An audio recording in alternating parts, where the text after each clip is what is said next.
Dan heb je in ieder geval iets gehoord erover. Dat de markt voor Limburgse streekproducten groeit was te merken op de beurs Proef je Regio in het Maastrichtse MEC.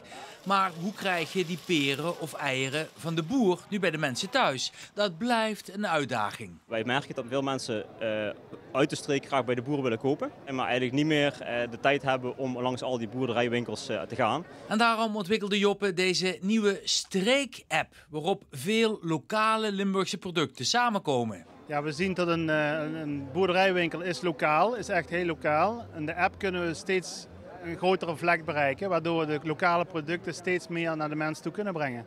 En die variatie is groot, want ook ijs kan op een typisch Limburgse manier gemaakt worden. Wat natuurlijk echt Limburgs is dat wij bijvoorbeeld echte Limburgse aardbeien gebruiken, Limburgse frambozen, Limburgse bramen, Limburgse hazelnoten.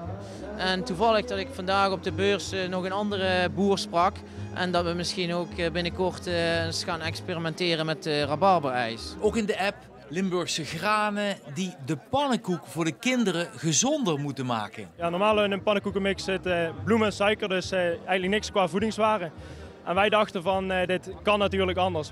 Wat is er Limburgs aan? Er zit een speld in, Kolleberger speld. En ja, dat is een lokaal karakter. Ja.